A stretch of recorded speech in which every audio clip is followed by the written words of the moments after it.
오늘 누가복음 20장입니다. 20장. 지금 19장 뒷부분에서 예수님이 성전으로 들어오셨다 그랬어요. 그렇죠? 19장에서 예수님이 예루살렘 마지막 입성을 하시고 거기서 성전으로 들어가시고 성전에서 장사하는 사람들 다 내어 쫓으시고 그랬더니 바리새인 서기관들은 제사장들과 서기관들은 예수님을 비난하고요. 죽이려고 하고 하지만 막상 죽이지 못하죠. 왜냐하면 백성들이 예수님을 따르기 때문에 그러지 못합니다.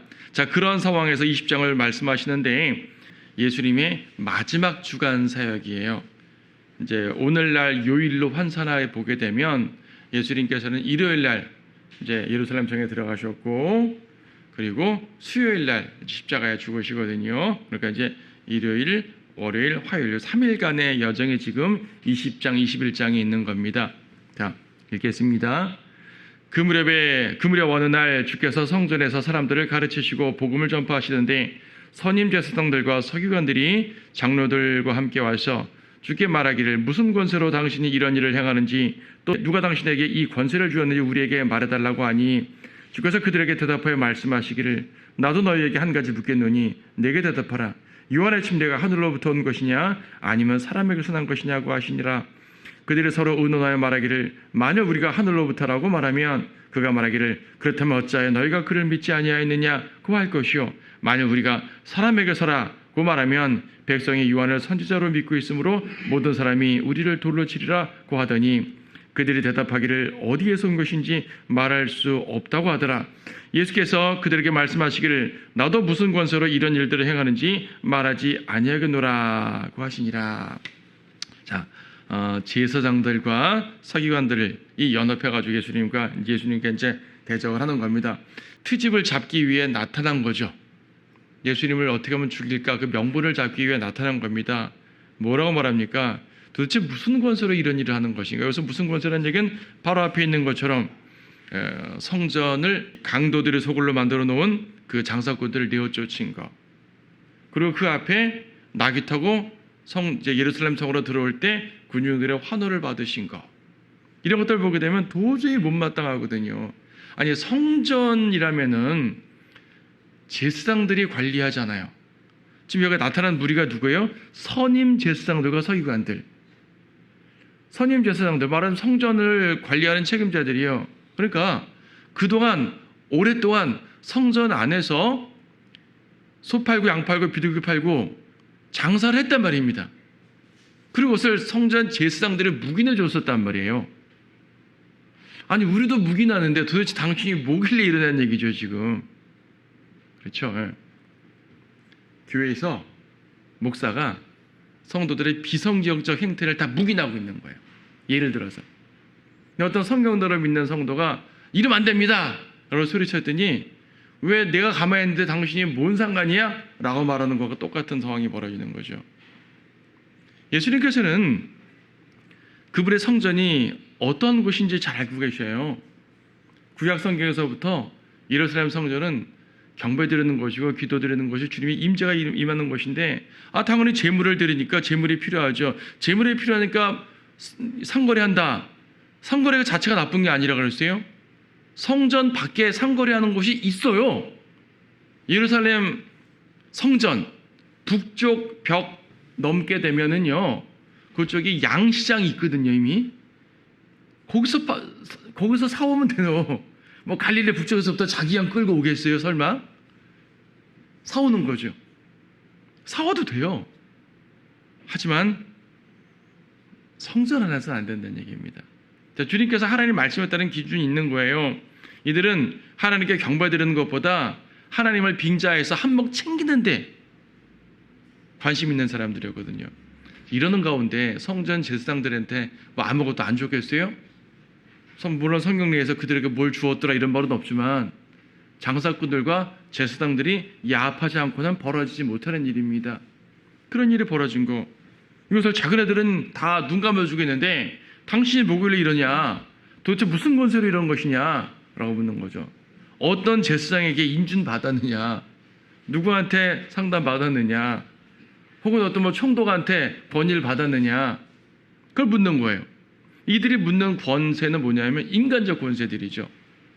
종교적 권세, 정치적 권세, 어쨌든 인간적 권세입니다. 영적 권세 아니에요. 종교적 권세, 정치적 권세, 특정 권위자, 어떤 조직에 대한 그 권위, 주님 이런 권위로 일하시는 거 아닙니다. 그런 사람들은요, 자기 종교 집단의 권세를 강조하죠. 바리새인들, 서기관들, 여기 나오는 누구예요? 선임 제사장들, 서기관들. 선임 제사장들은 사두개인들이고요. 서기관들은 바리새인들이에요, 주로. 말하자면 바리새인 사두개인들이 함께 모여서 예수님을 대적하는 거죠. 근데 저 뒤에 보게 되면 20절 보면요. 그때 그들은 주를 주시하고 의인으로 가장한 정탐꾼들을 보냈으니 이는 그들이 주의 말씀에 책 잡아서 총독의 권력과 권세에 그를 넘겨주람이라. 총독의 권세에 예수님 넘겨주려 했단 말입니다. 이들은 자기들의 권세를 말하는 것 같지만 사실은 총독 권세, 그러니까 이 사람들은 세상 권세만 의지하는 거예요. 하나님을 섬긴다는 사람들이 말합니다. 자기들의 종교적 권세를 강조하는 것 같지만 사실은 이방 권세를 의존하는 거죠. 총독에게 넘긴다고. 그 총독은 로마 총독이잖아요. 이방 권세지 않습니까? 반면 예수님이 가신 권세는 누구의 권세예요? 하나님의 권세죠. 하나님의 권세입니다. 하나님의 권위입니다. 세상 모든 싸움은 바로 이 권위의 문제예요. 누가 권위를 갖느냐, 누가 권세를 갖느냐. 보세요. 정치적 싸움도 보세요. 누가 권력을 잡느냐 이거 아닙니까? 그렇죠? 종교적인 싸움, 모든 싸움, 뭐 하다못해 친구들끼리 싸운 개인적인 싸움마저도 누구 말을 들어야 되냐 그 말이거든요. 부부싸움도 마찬가지예요. 누가 권위를 갖겠냐 그 말입니다. 모든 종류의 싸움들은 다 권위의 문제입니다. 왕의 권세, 시민의 권세. 그렇죠.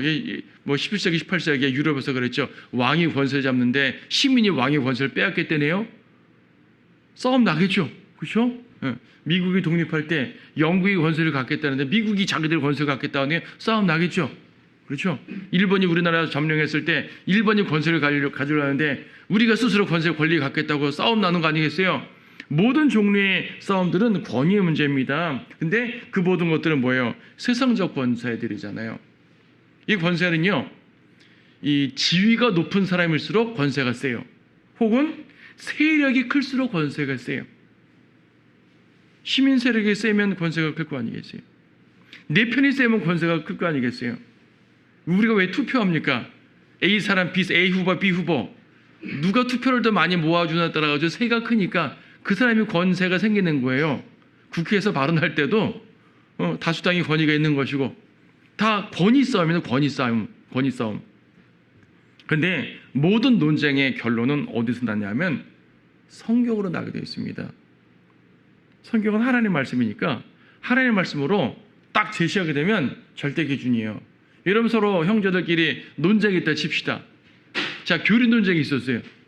근데 답이 안 나와요. 서로 너무나 말을 잘해가지고. 근데 성경 와서 딱 보니까 답이 나오네요. 아, 이러니까 이 말씀이 맞습니다. 그렇군요. 말씀의 권위 앞에 고개 숙이는 거죠. 그 말을 주장한 그 형제에게 권위를 숙이는 게 아니라 그가 설명한 하나님 말씀 앞에 고개를 숙이는 거예요. 말씀을 최종 권위로 믿는 거죠, 우리는. 그래서 하나님 말씀은요, 최종 권위이자 절대 권위입니다. 말씀이 하라면 하는 거고 하지 말라면 하지 마는 거예요. 이거는 성경에 기록되는 것은 하나님께서 지금 내 앞에 딱 나타나셔가지고 누구누구야 이렇게 하여라, 이렇게 하지 말거라, 이것이 옳으니라 라고 말하는 것과 똑같은 겁니다. 여러분 성경 읽을 때 말씀 속에서 진리를 듣는 것은 바로 그런 거예요. 성경을 배제하고 싸운다? 그럼 힘의 논리밖에 되지 않죠. 세력의 논리밖에 되지 않는 거예요. 자, 세상에서 이것이 죄다 저것이 죄다. 자, 쉽게 말해가지고 자, 동성애는 옛날에는 모든 사람들 다 악하게 여겼어요. 성경이 아니고서도 당연히 어떻게 그건 나쁜 짓이지 다 그렇게 생각했거든요. 사람들이 양심 속에 박혀있는 내용입니다. 근데 오늘날 동성애가 죄가 아니라고 막 떠드네요. 논쟁이 붙죠. 논쟁이 붙는데 답은 성경에 있어요. 성경은 절대 변하지 않아요. 성경에 답을 딱 제시하면 그 앞에 성경이 말씀하니까 그렇군 라고 고개를 숙이면 되는데 안 믿는 사람들은 성경을 배제하잖아요. 성경을 빼놓고 얘기합시다. 성경 빼놓고 하면 답이 나옵니까? 절대 답이 안 나와요. 성경 빼놓고 얘기하면 사회적 전통 갖고 얘기하는 것이고 인간의 어떤 사고와 갖고 얘기하는 것이고 그렇죠. 다양한 기준을 갖고 말할 텐데 이 다양한 기준이 시대에 따라 달라진단 말이에요. 그렇죠. 10년 전의 죄가 지금은 죄가 아닌 게 되었어요. 그런 게 많지 않습니까? 법도 바뀌는 거고 사람들의 생각도 바뀌고 양심도 바뀌어버려요. 그러면 성경을 배제하고 보게 되면 답이 안 나와요. 그래서 절대권위인 성경을 갖고 판단해야 됩니다. 그걸 인정하지 않으면 어쩔 수 없는 거고 우리는 그걸 인정해야 된단 말입니다. 예수님은 하늘의 권세를 가지고 말하시는 분이에요. 그래서 예수님께서 이제 반문하시는 거죠. 오케이, 나도 하나 질문할 테니까 내 질문에 대답하면 나도 답해볼게. 그래서 뭐라고 반문하시냐면 요한의 침례 4절에서 요한의 침례가 하늘로부터 온 것이냐 사람에게서 온 것이냐. 예수님께서는 지금 하늘의 권세를 말하고자 함이시죠. 지금 이 사람들은 땅의 권세 가지고 막 얘기하는데 당신이 무슨 권세를 가지고 이런 일을 해가느냐. 땅의 권세 가지고 말하는데 예수님은 땅의 권세가 아니라 하늘의 권세다라는 걸 말씀하고 싶으신 거예요. 요한의 침례를 예를 들었죠. 요한의 침례가 하늘로부터 온 거야, 땅으로부터 온 거야, 사람으로부터 온 거야 말할 때 이 사람들은 대답을 못합니다. 자, 자기들끼리 머리를 굴리는 거죠. 곧바로 대답을 못해요. 그러니까 자기들끼리 모여서 이제 약간 회의를 한 거죠. 좀 뭐로 대답해야 되지? 뭐로 대답해야 되지? 만약에 하늘로부터라고 말하면 왜 안 믿었냐고 또 책망할 것이고, 사람으로부터다라고 말하면 사람들이 요한을 선지자로 여기는데 그러면 요한이 선지자가 아니냐라고 또 반발할 거 아니겠느냐. 그래서 예수님께 비난을 받든지 백성에게 비난받는지 이 가운데서 답을 못하는 겁니다. 답을 못하죠. 이 사람들은 요한을 믿지 않아요. 요한의 침례 믿지 않아요. 요한의 설교 믿지 않았다고요. 하지만 백성들이 요한을 선지자로 여기기 때문에 나 요한을 부정한다 하게 되면은 백성들이 막 나설 거 아니겠어요. 그래서 백성들이 두렵기 때문에 함부로 나서지도 못했던 거죠. 그럼 그들의 최종 권위는 뭡니까? 종교적 권세 아니면 군중의 힘이에요. 그것이 그들의 최종 권위인 거죠. 예수님께서는 하늘로부터 온 권세 받으신 분임을 강조하시는 것입니다. 그렇죠? 답변을 거절하시는 겁니다. 그래서 나도 답하지 않겠다. 답변하지 않겠다. 이건 그들의 방식에 따라 말하는 거죠. 그들의 방식에 따라서 답변하지 않겠노라. 여러분 잠언 26장 말씀 보세요.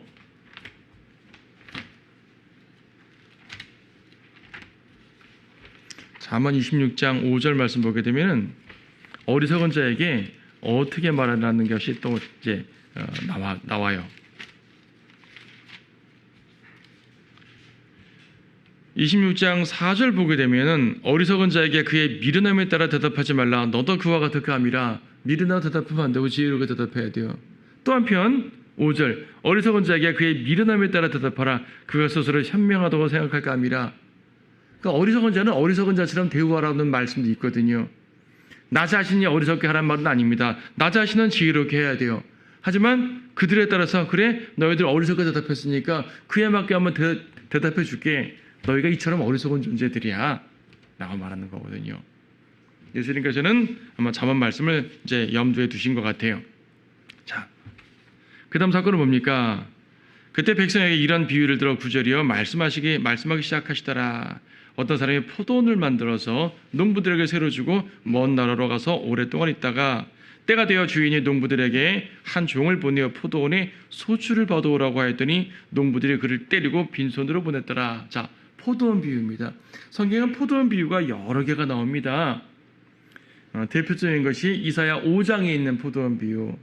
이사야 5장의 포도원 비유는 하나님께서 포도원 주인으로 딱 등장하시는데 이스라엘 나라 자체가 포도원이에요. 그래서 하나님께서 그분의 유업인 이스라엘을 잘 가꾸고 잘 거름주고 잘했어요. 그래서 좋은 포도 열리기를 기대했더니 어떤 포도가 열렸어요? 나쁜 포도가 열려버린 겁니다. 야생 포도가 열려버린 거예요. 이사야 5장 4절 내가 내 포도원에 행했던 것 외에 무엇을 더 했어야했느냐? 내가 포도 열리기를 바랐는데 야생 포도가 열리면 어쩐 일이냐? 자, 시편 80편도 나오고 성경에 포도원 비유가 꽤 많이 나오는데 포도원 하게 되면 기본적으로 하나님의 땅을 말하는 거예요. 하나님의 땅은 이스라엘이죠. 그래서 이제 이스라엘 땅 자체를 말할 때도 있고 이스라엘을 중심으로 한 하나님의 나라 자체를 말할 때도 있고요. 그분의 왕국, 그렇죠? 그분의 통치 영역을 말할 때도 있고요. 때로는 온 땅을 다 이제 주님의 영역으로 표현하기도 하지만 구체적으로 포도나무, 포도원 쪽으로 이제 이스라엘 쪽으로 초점 맞춰서 말해요. 교리적으로 항상 그렇습니다. 그런 가운데서 또 이제 마태복음 20장에는 포도원에 일하는 일꾼들, 아침 일찍 온 일꾼, 뭐 제3시 온 일꾼, 제6시 온 일꾼 이런 식으로 각각 포도원에 들어와서 봉사한 성도들에게 보상을 주는 장면으로 설명하기도 합니다. 그런가 하면 또 누가복음 13장에서는요. 포도원 가운데 또 무화과 나무의 비유를 말하기도 해요. 자, 여러 개의 포도원 비유가 있어요.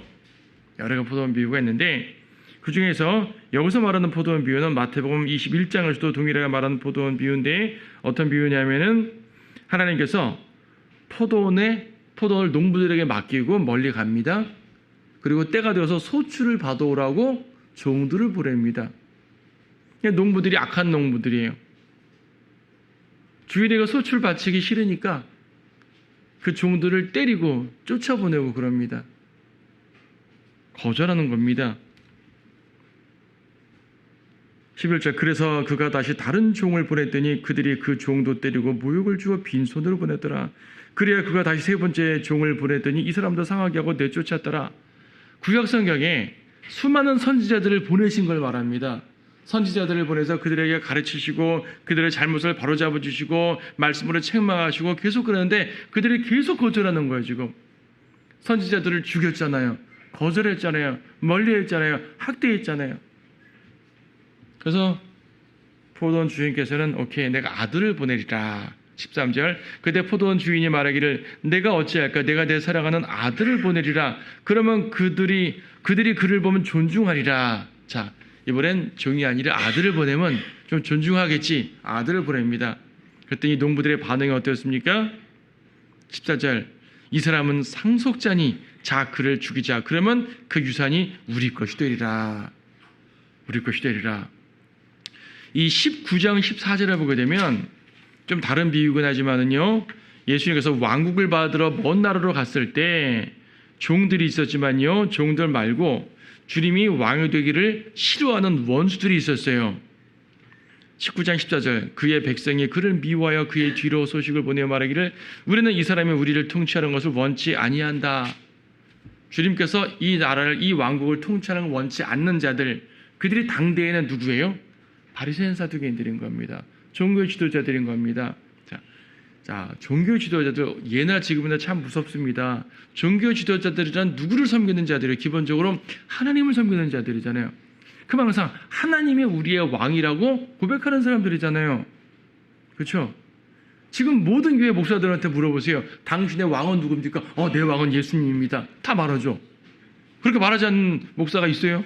없죠. 근데 실제로 자기 영역, 교회라는 자기 영역에서 하나님의 통치가 아니라 자기가 통치하려고 한단 말입니다. 그걸 어떻게 하냐면은 그거 말씀대로 하는지 안 하는지 알 수 있어요. 하나님 말씀대로 이끌게 되면 하나님의 양떼를 맡아서 위임받아 사는 거죠. 자, 주님의 양떼입니까? 내 양떼입니까? 주님의 양떼죠. 저는 위임받은 목자일 뿐이잖아요. 물론 사명감으로 말하면 내 양떼라는 사명으로 해야죠. 다른 사람이 아니라 저한테 위임하셨다면 그런 사명을 해야 되는 건 맞죠. 하지만 소유권을 주장해요, 내가? 그건 주님의 양떼를 뺏는 거죠. 여러분, 도둑이요. 딴 교회에서 채가는 게 도둑이 아니라 하나님으로부터 양떼를 채가는 그 목자가 도둑인 거예요. 사람들 자꾸 딴 교회에서 빼가니까 도둑이라고 그러는데 그게 아닙니다. 자기가 하나님으로부터 빼앗는 이게 도둑인 거예요. 자, 당시에 누가 이스라엘의 목자들이었었어요? 바리새인 사두개인들이 이스라엘의 목자들이었단 말이에요. 스가랴서에 보게 되면 이스라엘에게 목자들을 두었는데 그 목자들이 진정한 목자에게서 백성들을 빼앗는 도둑이 되었다고 말합니다. 악한 목자들이라고 말하고 있거든요. 그것이 사두개인 바리새인들이고 오늘날 종교 지도자들이고 그렇단 말입니다. 그들이 뭐라 그러냐면은 아들 상속자 그 아들이 진짜 왕이잖아요. 그 아들이 왕권을 받아서 오면은 여기 왕이 된단 말이에요. 자, 죽여버리자. 그 우리 것이 된다. 여러분 마태복음 11장 12절 말씀 보세요.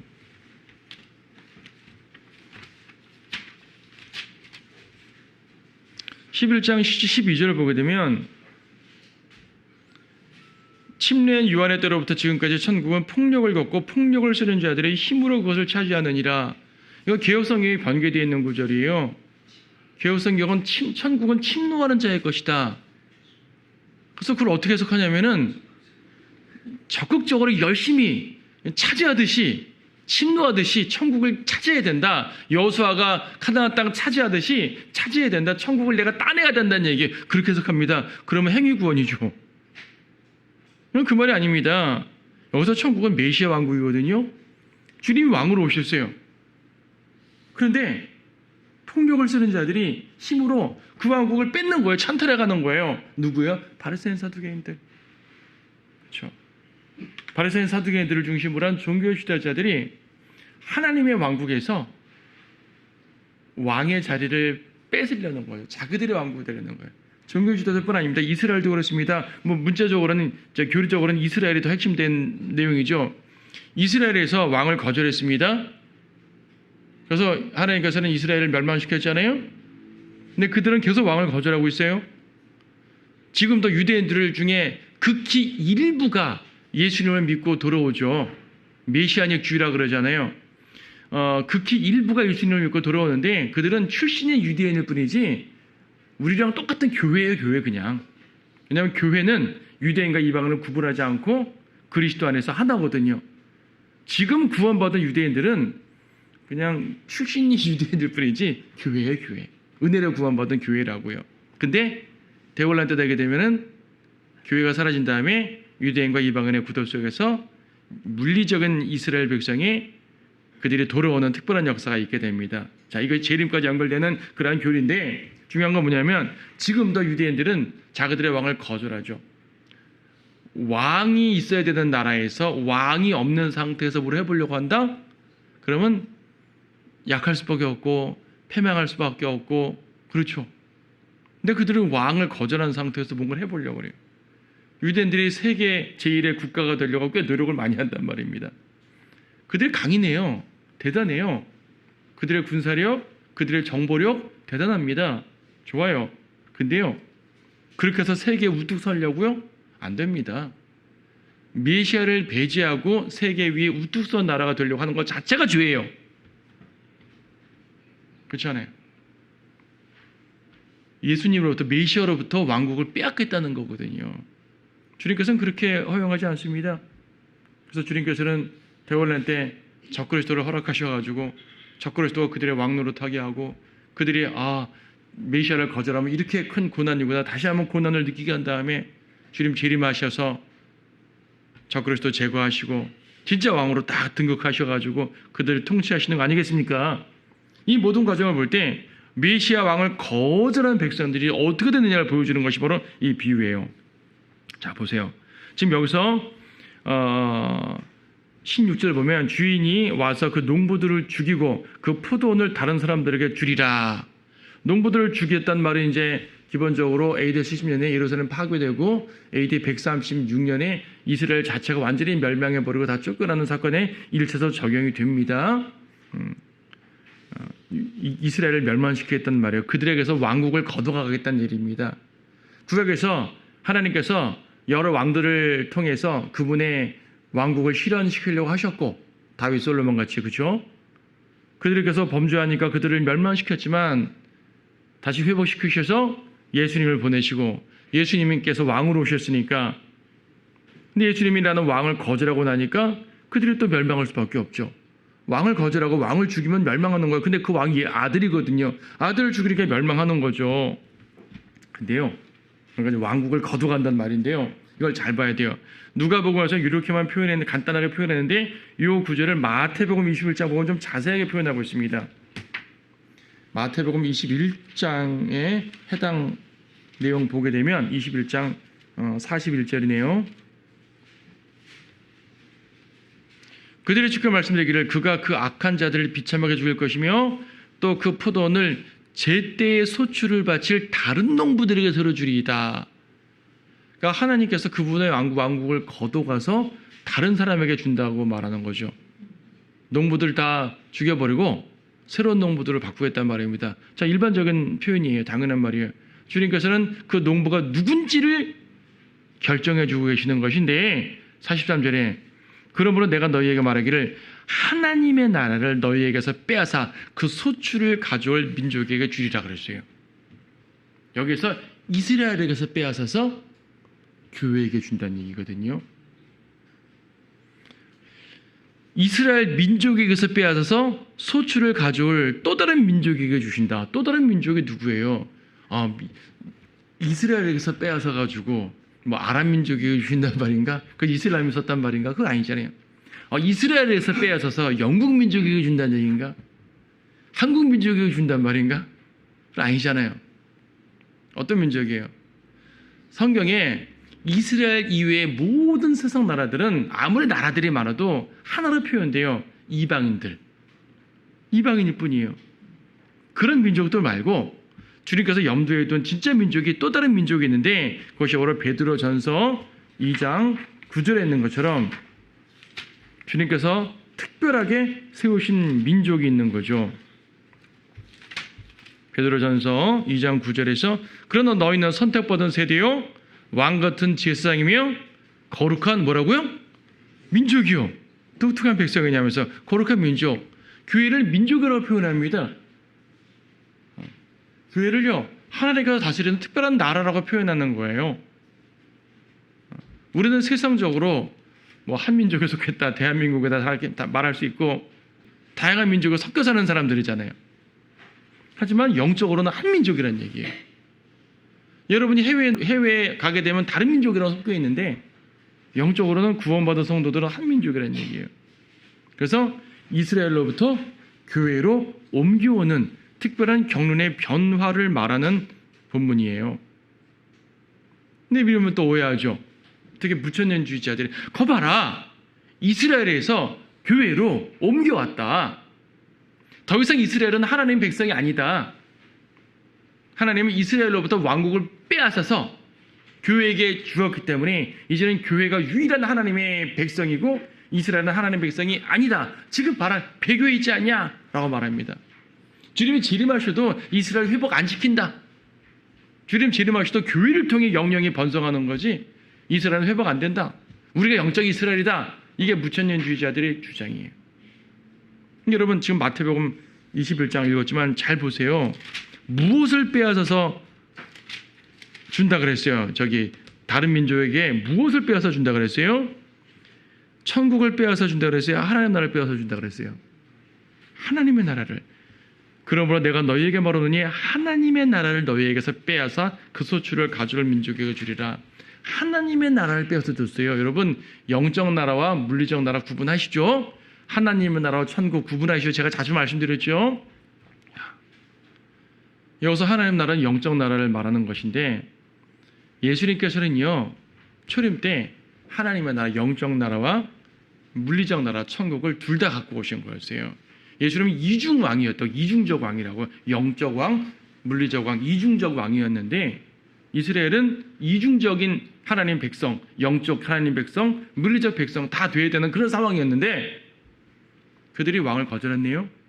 그러니까 주님께서 그들에게 주시려고 했던 영적 왕국의 지위, 하나님의 나라를 뺏어서 교회에다 주신 거예요. 그럼 교회는 영적 왕국을 받은 거예요? 물리적 왕국을 받은 거예요? 영적 왕국을 받은 거예요. 그럼 물리적 왕국은요? 물리적 왕국을 다른 말로 메시아 왕국이라고 그러는데 메시아 왕국은 우리한테 주셨어요? 안 주셨어요. 그건 어디 갔어요? 연기된 거예요. 연기. 주님께서 그들로부터 빼앗아가지고 한동안 놔두십니다. 연기하시고 언제 되냐면은 재림 때 이스라엘이 회개하고 다시금 하나님 나라를 받아들일 때 그때 물리적 왕국을 다 임하셔서 그들이 주님이 직접적으로 눈에 보이는 예루살렘의 보좌에서 통치하신단 말입니다. 메시아 왕국이 이루어진다는 얘기입니다. 자, 물리적 왕국은요 눈에 보이는 실제적 왕국이에요. 이건 아직 안 왔잖아요. 연기되어 있습니다. 다시 이스라엘에게 주어질 겁니다. 하지만 영적 왕국은 빼앗아서 누구에게 줬어요? 교회에게 주셨어요. 교회가 소출을 가져올 민족인 거예요.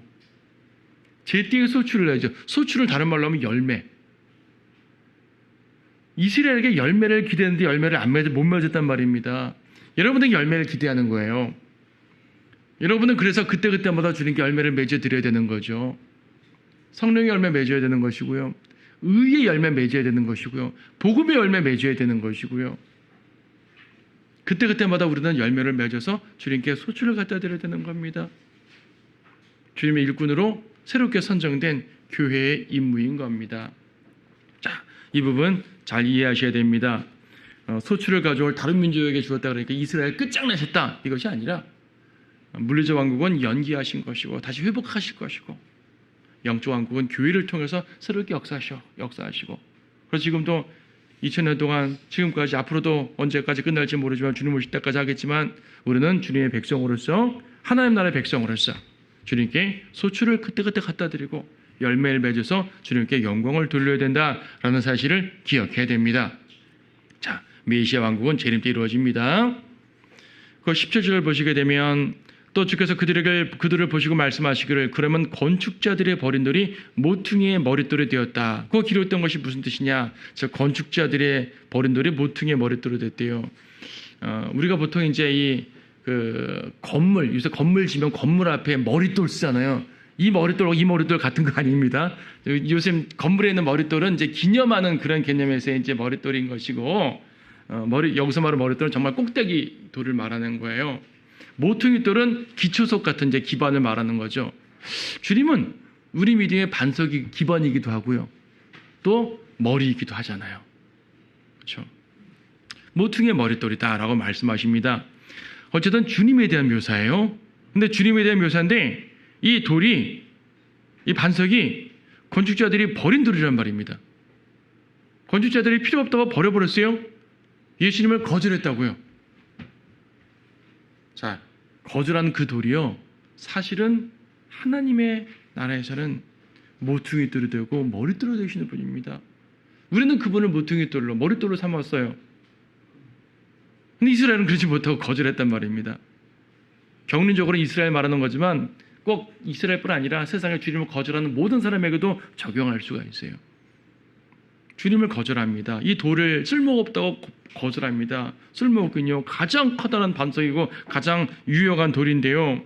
그래서요, 18절 보면 그 돌 위에 떨어지는 사람은 부서지겠고 또 그 사람 위에 그 돌에 떨어지면 가루를 만들리라. 자, 사람이 돌 위에 떨어져도 멸망하는 거고 이 돌이 사람 위에 떨어져도 멸망하는 거예요.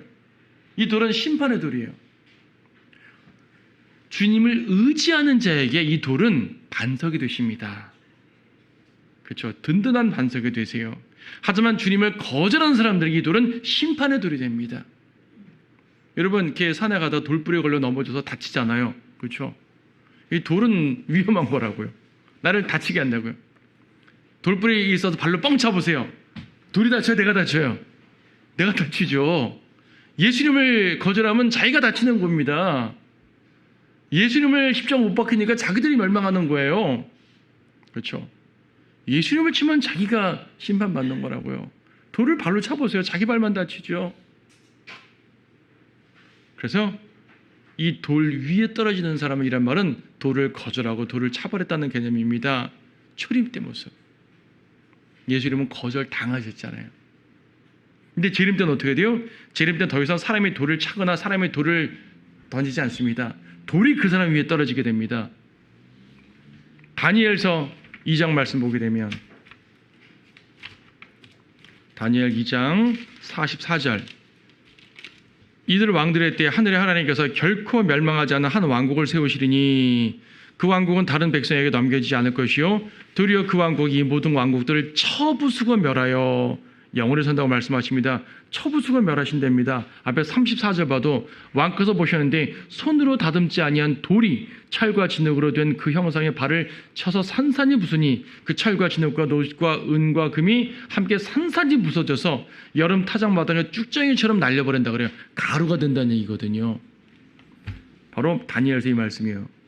주님께서 오셔서 세상 이스라엘과 세상 왕국들을 치시고 그들을 멸망시키고 주님의 왕국을 세우신다는 말씀이에요.